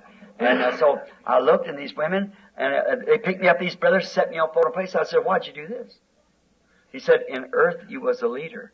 And said, you, these are the people. And there's some woman come up, and she said, our precious brother, most beautiful woman, when she passed by, this voice stopped and said, don't you remember her? I said, no. Said, you led her to Christ when she was past 90. Can't you see why she says, precious brother? Now I said, well, do you go? Said, no, we're waiting here. I said, well, if I've passed over, I want to see Jesus. Said, you can't see Him now. This is the scripture said, souls under the altar. He's just a little higher. Someday He will return. We'll go back to earth. We don't eat or drink here. I said, you mean I was afraid of this? Well, there's no word to speak it, friends. It's a perfect, wouldn't touch it. Sublime, there's no English vocabulary that I know. No word at all that could ever express what it is. It's beyond anything that I know. There He was, there was no sickness, no sorrow. You couldn't die, you couldn't sin. It was just perfect. Just perfect. Friends, you mustn't miss it. Remember, and when I was a little boy, I saw a vision of hell as a little boy. And you know how the ladies today, or the women, lady wouldn't do a thing like that. Paint their eyes like a wolf or something like that, that blue stuff there in their eyes. I seen that. I was sinking as a little boy. I'd been shot. And I was laying dying in a hospital. And I'd always known there was God. And I remember the first prayer I ever tried to pray. The only thing I could say, I've never told this before, I feel I tell it right now. I was shot laying there dying in the field. And the only plea that I could have to God, I said, you know, Lord, I never did commit adultery. See, as a little young boy, about 15 years old, I tried to live right. And I said, I've lived clean. And that's all I could say. That's all the merit that I could offer him. And that laying there then when the doctor done walked away from me, and I felt myself sinking into a dark eternity and looked like I hollered for Papa. Oh, Papa, help me. There was no Papa there. Mama, help me. There was no Mama there. God, help me. There was no God there. It was just an endless, horrible, nightmares, burning, blazing hell. Would be a pleasure to be in the other side of that. And falling through there, and I thought, oh my, over and over like this. And I got into a place, smoke and dark and sick and such a feeling. There was death on me. And I could see those women coming up to me with them kind of painted eyes like that. And I remember, that's been 45 years ago, about 40 years ago anyhow. I said, I might as be there forever. Forever. I said, oh God, if you'll let me out of here, I'll never be ashamed of you again. I'll never be ashamed. God, please give me a chance. And the first thing you know, I felt myself coming back up. And the doctor was alarmed because my heart was only beating 17 times to the minute. I'd done bled all my blood out and everything. It was laying in my own blood. And I wondered someday that would happen. About 2 years ago when I moved to Tucson, I was with my wife down at J.C. Penney's. And I was sitting there like that. And with my head down waiting because, you know, how ladies, they shop a long time. And I was sitting there with my head down like this, and an escalator was coming up, and here comes some of them women up with them waterhead haircuts, you know, like that. Coming up with them painted looking eyes like that. And they were speaking Spanish. And the vision reoccurred again. There it was. Ooh. Brother, sister, let me tell you something. It may seem funny now, but you once get there. It's a serious thing. Don't you never go that way. Me as an old man, a minister, I preached around the world, got millions of friends.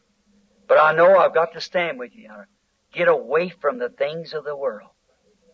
And if there's something in you that you still want to act the way you act, if you do have the things of the world, remember, you're none of God's. You're just a church member. Until that call, that deep call into the deep.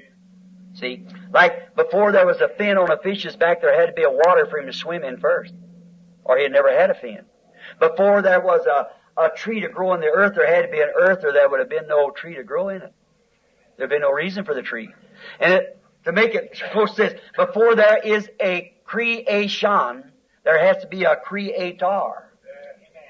Blessed are they that do hunger and thirst after righteousness. There's something in us. You raised your hand a while ago. I want more of God. See? There's something needing. And if you love the world, going that way, the things of the world's travel you'll go, and in the fall you'll be. See? Come out. You're sons and daughters of a king. The king. Be lady and gentlemen. Walk like Christians. Live like Christians. Act like Christians. Remember, I'll meet you at the judgment bar with these remarks. See?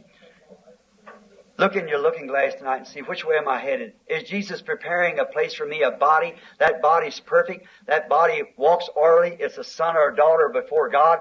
And I'm birth pains in here to be born into that body there.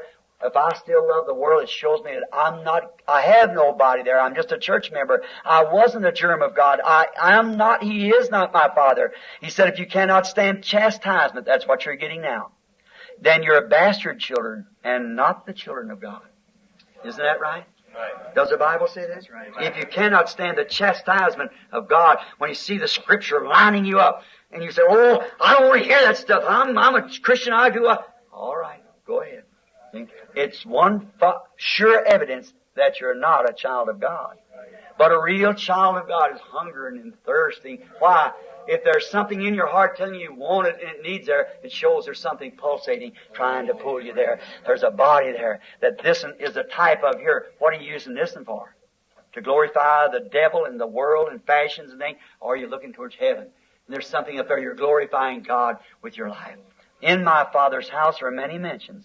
If it wasn't so, I would have told you. And I'll go and prepare a place for you, and come again to receive you unto myself, that where I am, there ye may be also. Things that are to be, these things that are now, are only potential, calling for the things that is to be. Let us pray. Jesus. Think seriously, will you, dear Christian friends? Think real seriously just a moment. Let's just be real quiet just for a moment. Let the Holy Spirit speak. Now, the Lord Jesus sent me to you Pentecostal people long ago. Here's one of your boys that's come up to be your pastor, said resulted from the ministry. He's seen the Lord Jesus open the blinded eyes, make, he said, the waterhead shrink right up. I still have healing services, but I realize that I have prayed for many people that were very sick. They were healed. The Lord answered prayer and healed the sick. But you know, some of those people who are healed has already died. And no matter how sick you are, if you're healed, you're going to die anyhow. But that soul, my precious brother, that soul, my precious sister, won't you think about it now? That's eternal. If that love of God's not in there, there's nothing pulling. Won't you ask God, oh God, start me over new tonight. I love you, Lord. I want to love you. And something in my heart tells me that I must live closer to you. I want to come right now, Lord, and do that. If that person or persons are in this building or out of this building, I ask you as a servant of Christ, in the name of Jesus Christ, will you just, with your head bowed, raise up your hand to God and say this much, God, draw me nearer and nearer, dear God. I want to line with everything that you have in your word. Raise your hands now. Just be real honest. Just think. Now, they say, well, I've done this. I've shouted the Spirit. I've spoken tongues. But look, there's something lacking in my life.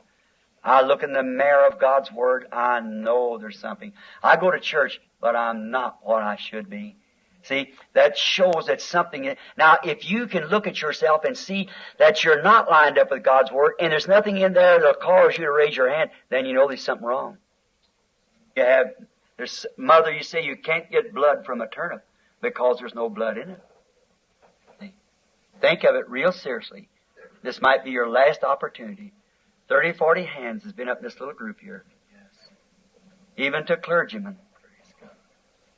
Just be real reverent. Just a moment. Now think real straight. Dear God, I may be killed tonight in an accident. I may die in a heart attack. One of these mornings, I may call the doctor and he come and my pulse is beating up my sleeve.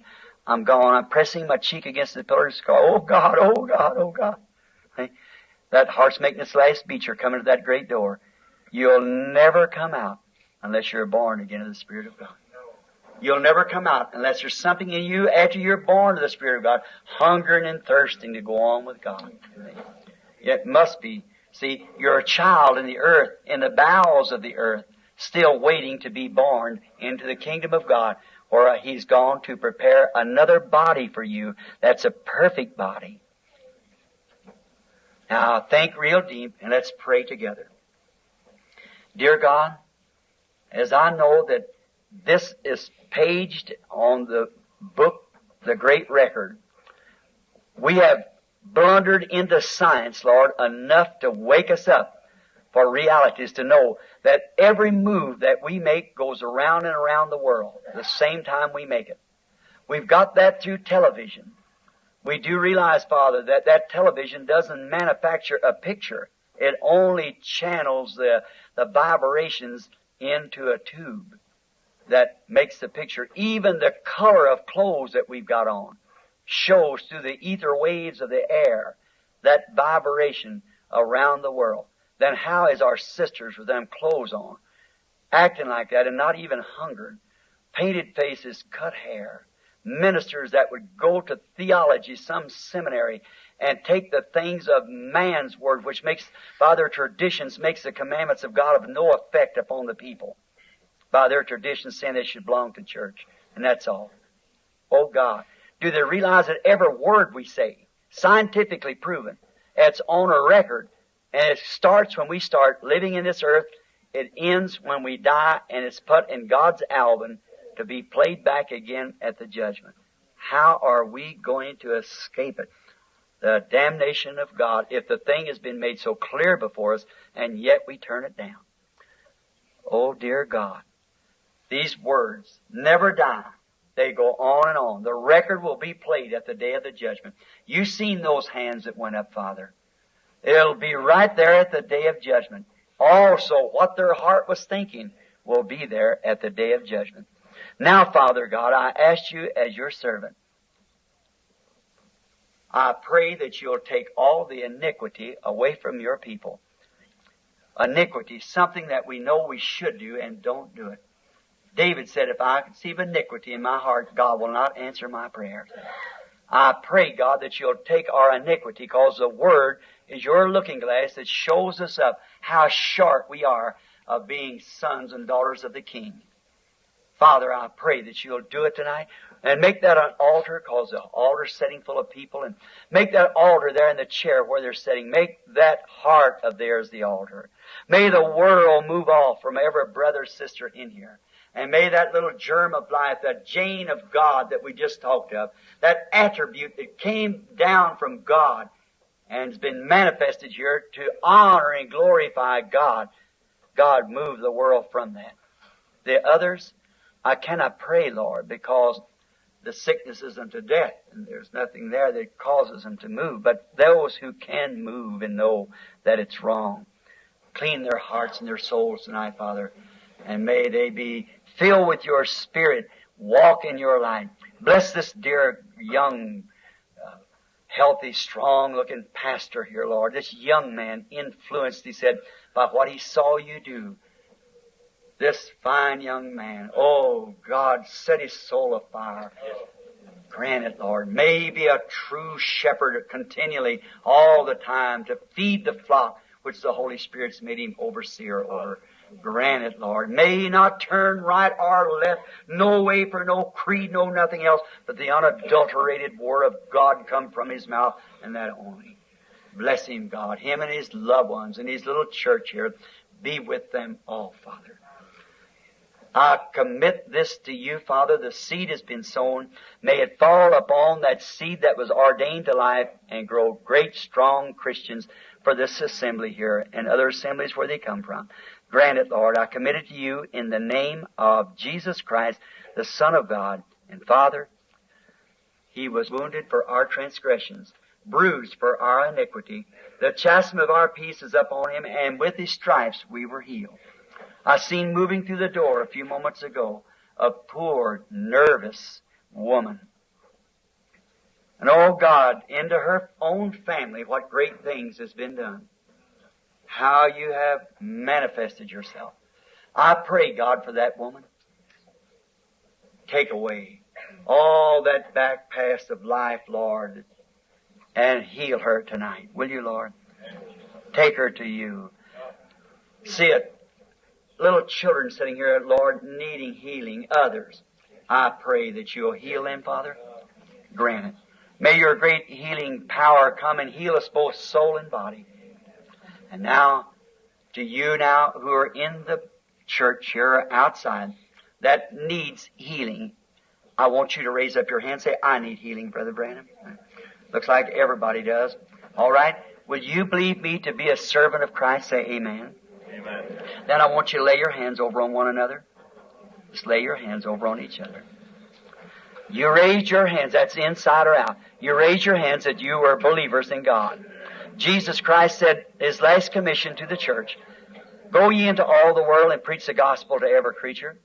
He that believeth and is baptized shall be saved. He that believeth not shall be damned. And these signs shall follow them that believe. In my name they shall cast out devils. They shall speak with new tongues. If they take up serpents or drink deadly things, it won't harm them. And if they'll lay their hands on the sick, they shall recover. Now, Jesus said that. Remember, he said that. That has to be. He wouldn't have said that unless there's going to be somebody could catch that word. Just like the womb of Mary could catch the germ, a virgin shall conceive. Like a palm tree could be created, an oak tree on a hill. His Word did it. His Word can catch into your heart right now. I am a believer, Lord. This man or woman I got my hands on, they're suffering. I'm not praying for myself because they're praying for me. I'm praying for her or for him. And oh God, heal him, heal her.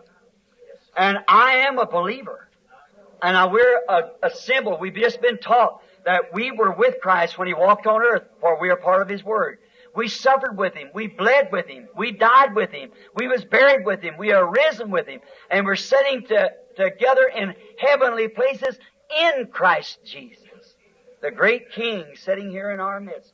And I am a son or a daughter of this King, and I have my hand laid on a son or a daughter of the King that's praying for me, and I'm praying for them. Now, Lord, answer my prayer and heal this son of God or this daughter of God. Together, let's pray now for one another. Lord Jesus, we humbly come confessing our wrongs. We come confessing that we are worthy of sickness and death and sorrow. But we are accepting Your propitiation for our sins and our sickness. And tonight, these sons and daughters of God, sitting here and hearing the correction of the Word, and raising their hands and wanting a closer walk, they're laying hands on one another now because they believe Your Word to be true. They believe that we're now risen with Christ, sitting in heavenly places with Him. They got their hands on one another, praying one for another. You said the prayer of faith shall save the sick, and God shall raise him up. And if he's did any sin, it shall be forgiven him. Confessing your faults one to another, and pray one for the other, that you might be healed. For the affectional, fervent prayer of the righteous availeth much. O eternal God, hear the prayer of Your servants. And now it's written again, if the people that's called by my name shall assemble themselves together and pray, then I'll hear from heaven. Oh God, hear the prayer of Your children tonight from heaven. Send down the Holy Ghost upon this audience like a rushing mighty wind. And we bring these people before God. Satan, you are defeated. You are a defeated being. Jesus Christ conquered you at Calvary. You have no power. You're a bluff. We're calling your hand tonight. In the name of Jesus Christ, come out of this people here, you sickness and diseases, and may they go free in the name of Jesus Christ, the Son of God.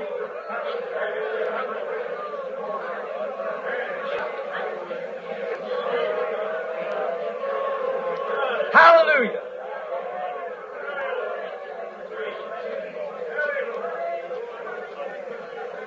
Feel the glory of God. Feel your prayer answered. You believe God is the person sitting by you? How many believe it? Raise up your hands. There you are. Oh, wonderful. I love Him. With your hands up now, sing it to Him with all your heart.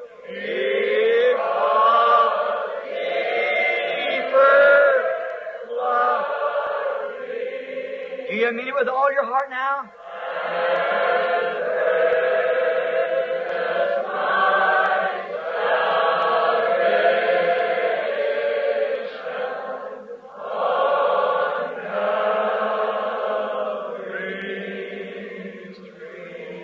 How many of you feel that God has forgiven you your iniquities, the things that you've done, and from this night on, oh Lamb of God, I promise to walk upright. I'll walk in honor of the name that I'm called, a Christian, Christ-like life. I'll raise my hands, God. I'll dedicate myself anew to You tonight. I'll walk in the light.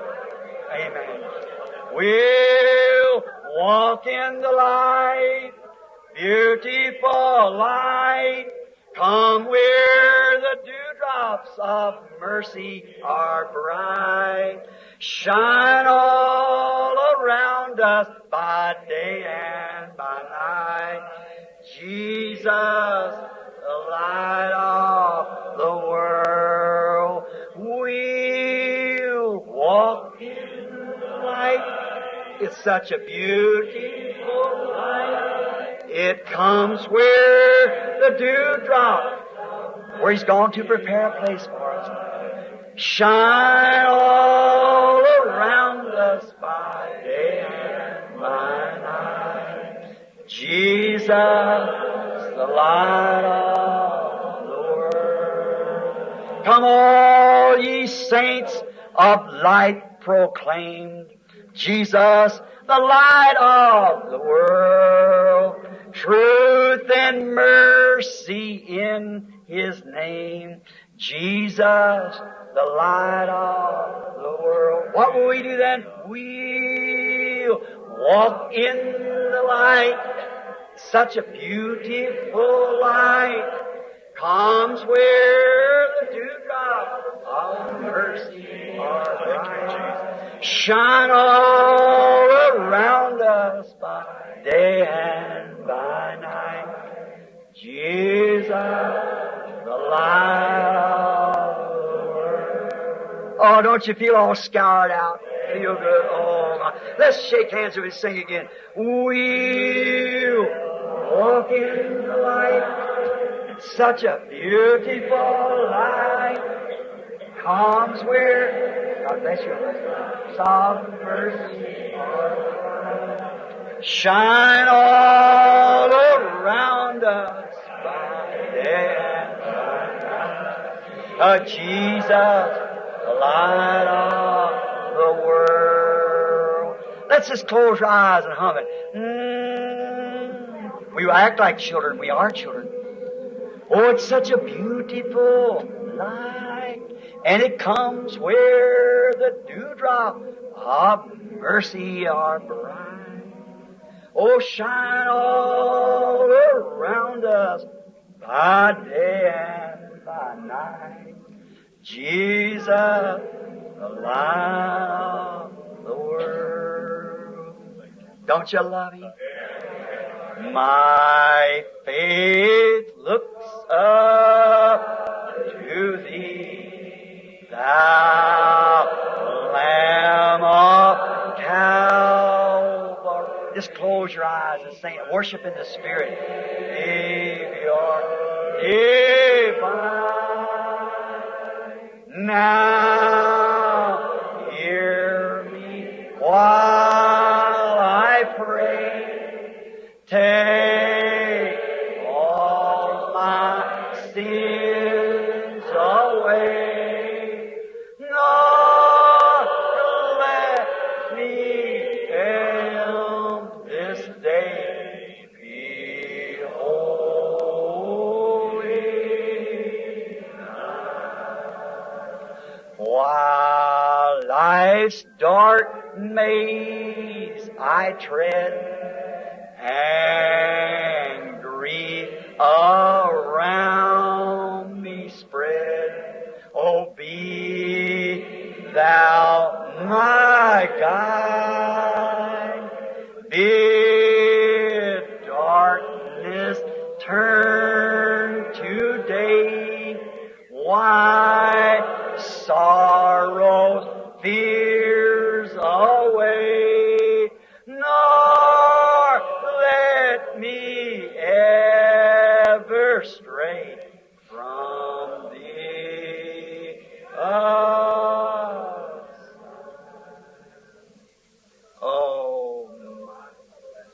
my. You know, I'm just an old-fashioned guy. I think that's got all the new chopped up, fang-dangle rock and roll impersonations beat a million miles. Them old poets that wrote them songs, the Holy Spirit touched that pen, began to write. Oh my, I think of Eddie Pruitt, all them great Fanny Crosby, pass me not, O gentle Savior. Hear my humble cry. One time just trying to get her, she didn't do like the Pentecostal Elvis Presley, sell her birthrights for a mess of Cadillacs. She come to her morning to write worldly songs. She said, I would not do it for nothing. She said, well, you're blind. When you get to heaven, how you know? She turned around in inspiration and said, I shall know Him, I shall know Him, and redeemed by His side I shall stand. I shall know Him, I shall know how. By the prints of the nails. Otherwise, if I don't see Him, I feel His hand. I shall know Him, I shall know Him, and redeemed. By His side I shall stand.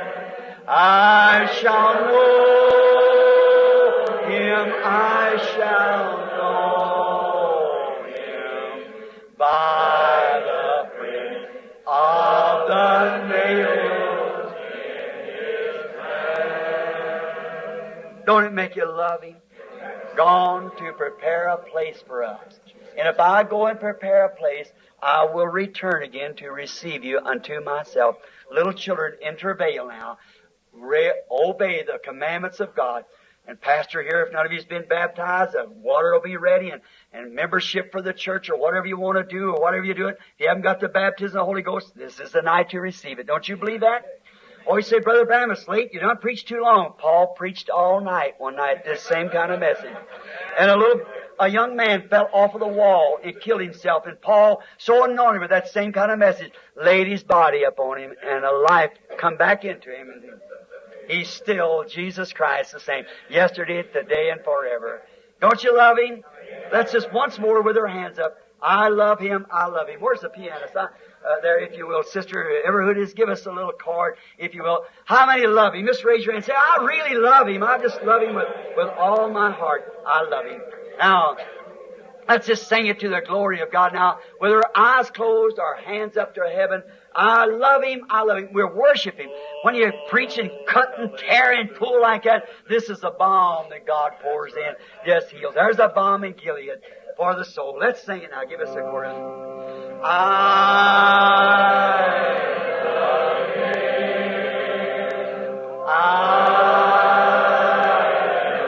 Him.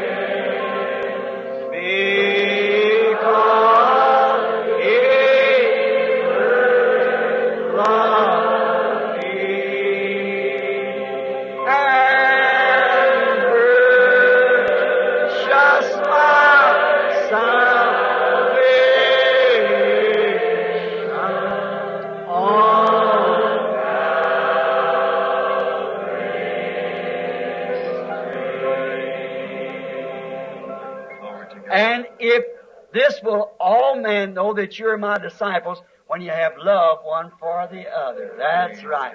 If we can't love one another who we do see, how are we going to love God who we can't see? God